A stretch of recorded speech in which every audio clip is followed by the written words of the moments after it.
Hello, dear friends. What a blessing to be with you today.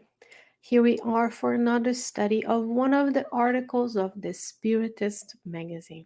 The Spiritist magazine is a periodical, trimestral publication, meaning it comes out. Each issue is released every 3 months, and every 3 months we are here bringing you more teachings, new educational opportunities for all of us here on the earth. We're blessed today with an article from issue 40 of the Spiritist magazine.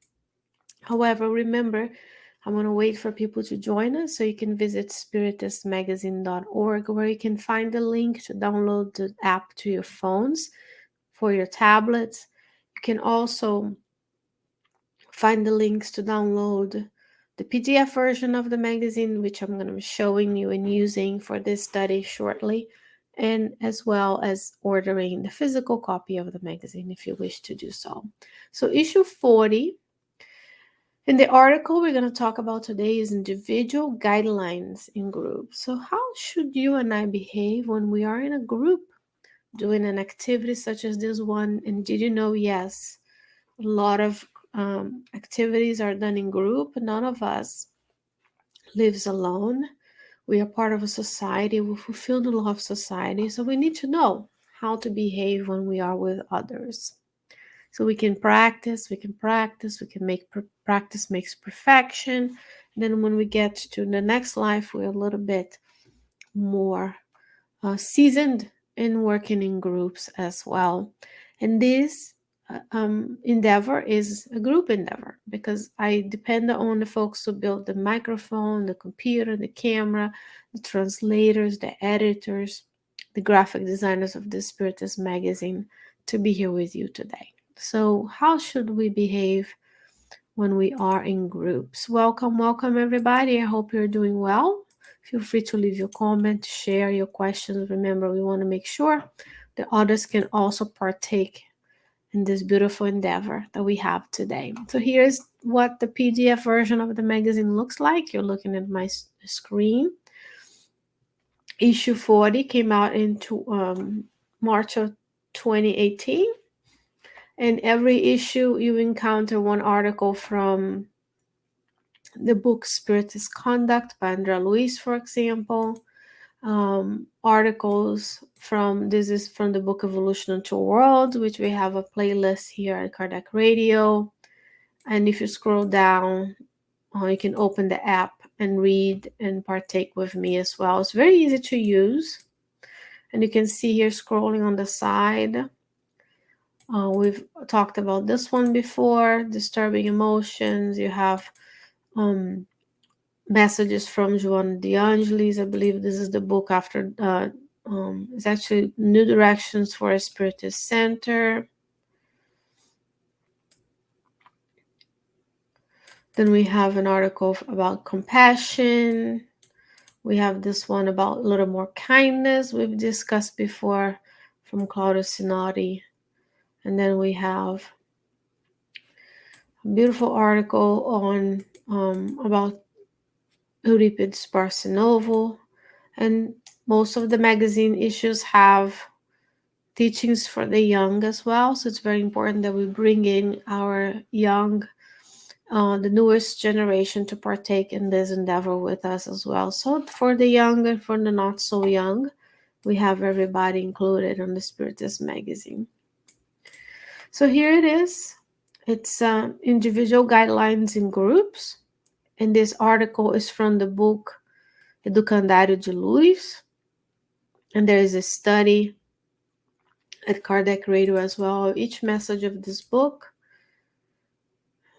I'll hide the sidebars and I'll make it larger so it's very easy to navigate. You can make it so others can see. You can share your screen with them. And I'm going to put it out here one paragraph at a time. Okay? So if you have been called to cooperate in a Christian activity group, be grateful for the opportunity to serve. Forget your imaginary rights so that the light of duty shines in your path. Do you have a Spiritist group in your area? Have you been invited to participate? Be grateful to serve. And now, I'm going to, in general, talk about us, about the Spiritist activity, but any endeavor that we take with our hearts, with the good intentions that do good in the world, that doesn't harm folks, can be a Christian activity group, feeding the homeless, teaching the children, building houses and habitat for humanity, working at shelters, going to nursing homes. All of those can be an opportunity to cooperate in a Christian activity group.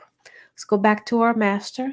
He was always serving. He was always out and about helping those who are in need, not when it was most convenient for him, where there was no other activity worth taking part of,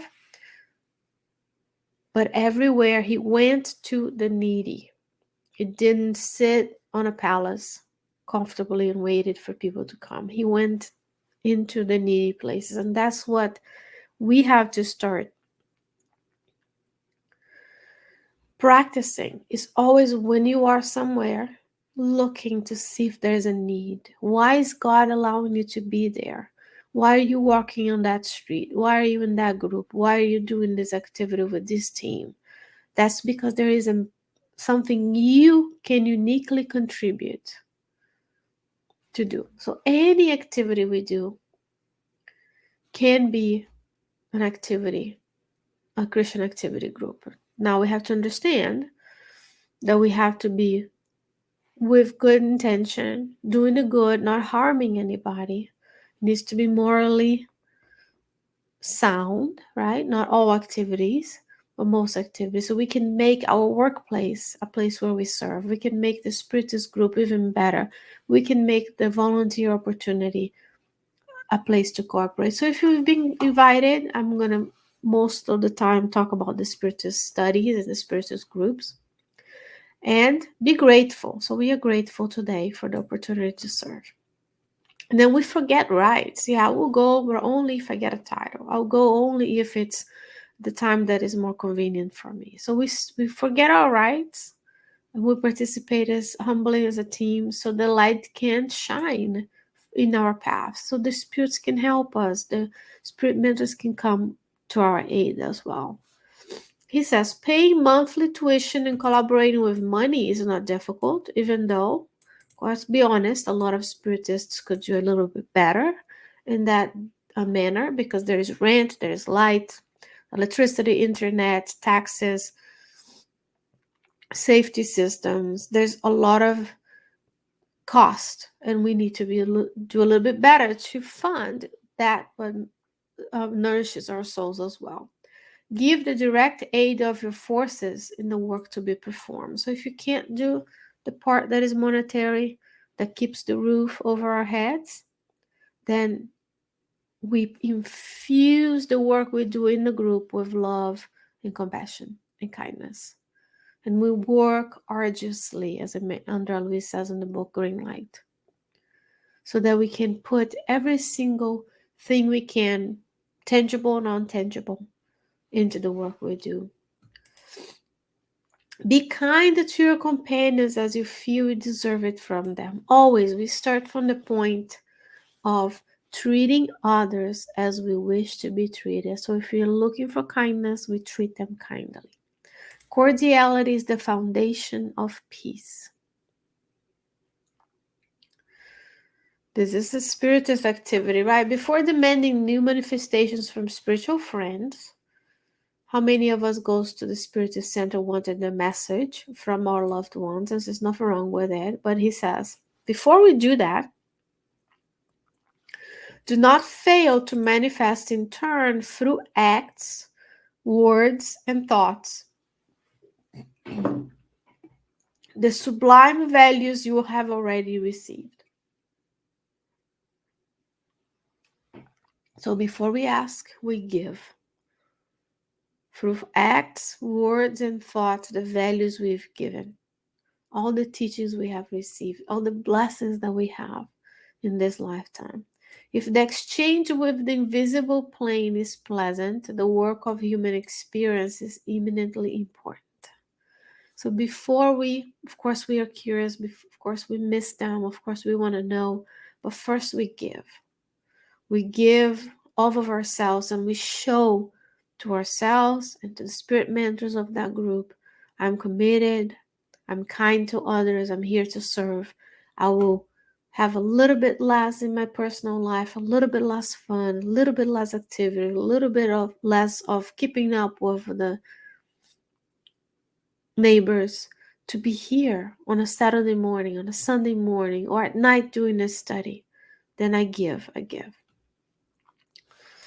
Very important. Apply the evangelical teachings in the daily service to which your heart consecrates. We go to the Spiritist Center. We are grateful for the opportunity to serve, as the first paragraph says. God has granted us the opportunity to be there. Then we learn things. We learn things such as a study I do on Thursday mornings, the book Green Light by the Spirit Andrea Luiz. And we learn that Andrea Luiz says don't criticize, don't be sarcastic, help without demand. And then I go and apply the teachings in my daily service. Wherever I am, at the grocery store, driving, picking up the children at daycare, working, cleaning, anything that you're doing. At that moment, you apply the teachings. If you are not interested in spiritualizing yourself, it is useless for the higher entities to sacrifice for your sake. So if we go there, but we're not interested in improving, we're just doing the mental, intellectual gymnastics of learning all of these and being erudite and being able to say things, the higher entities who guide the development of these teachings on the earth, that guide the development of your Spiritist Center. It's useless for them to sacrifice for us if we are not interested in growing. For 10 years, let's say you've been going, how many times have you volunteered? How many times have you led a study or took the pastor's courses or took the speaker course or decided that, hey, maybe I will explore the opportunity of serving the homeless or the children?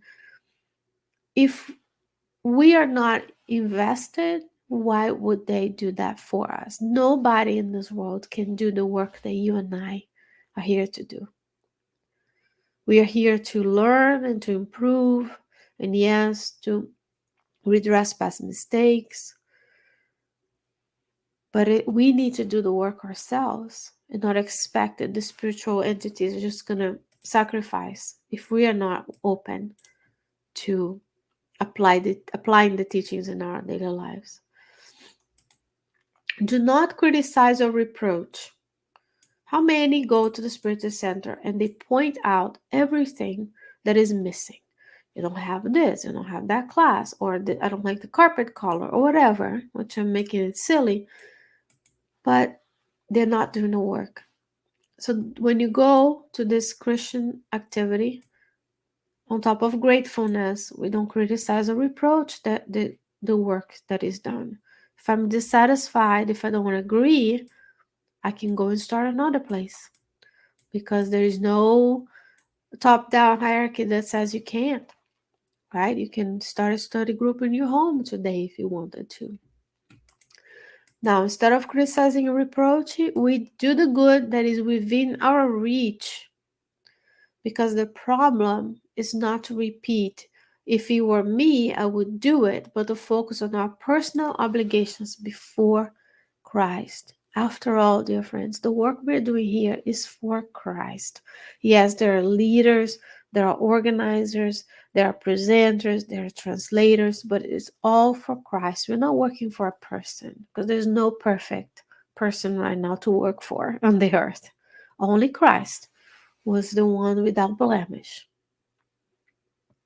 And what we do when we are in a Christian Spiritist activity or Christian activity is that we don't criticize. Instead of saying, if you were me, I would paint the walls blue.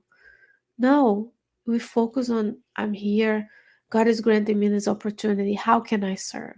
What kind of resources do I have? Do I have a talent? Am I able to contribute financially? Am I able to be there and be accountable, independent? Uh, um, can the person depend on you to be there on time? Those are the things we can do today with whatever is within your reach. Do you play? Do you sing? Can you draw? Can you do?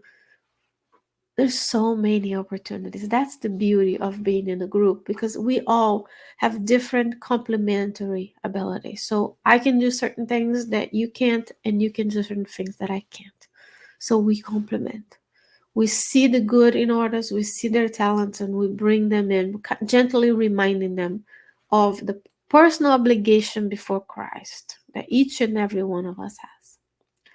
He says, do not waste time complaining about ingratitude. How many of us complain that we are doing all these things and people don't appreciate? He says, don't waste time with that. Looking for the thorn or measuring the stones on the road. Remember that your group is also an orchestra called to perform their service of Jesus for the divine harmony of life. An orchestra, you see, each and every musician is playing a different instrument. If you only had the piano, you only had the trombone, you wouldn't have an orchestra. But you need all of them, each and every one playing on their own notes, with someone, in this case Christ, conducting the orchestra. And that's you. Whatever instrument you have, attune it to the group you're in. Use it. Don't waste the opportunity. And we look for the good in others. We look for what has been accomplished, not the thorn or the stones. If you do not use the competing instrument with due efficiency, music will always live out of sync. So when we go and we don't put our talents into use, we're out of sync with the orchestra that is conducted by Christ. So today, dear friends, we study this chapter from the book Candido de Luiz by several spirits through the psychography of Xavier. And you can find these teachings at Kardec Radio, YouTube, Facebook, or SoundCloud. And today we're going to focus on, between now and the next time we meet throughout the week, focus on what are my personal obligations before Christ in my workplace, at home, and our Spiritist group. So those are the individual guidelines for us to be in a group.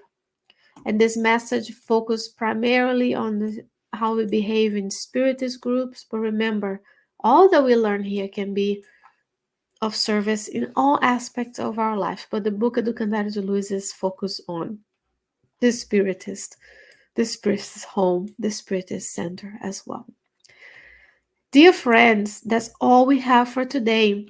I hope that you can stick around and join our dear friend Carol Correa with her studies of the Spiritist book that she broadcasts live every Tuesday at 9 p.m. Eastern Standard Time.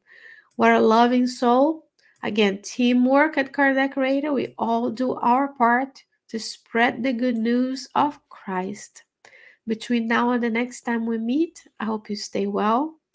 I hope you stay safe, and I'll see you soon. Bye-bye.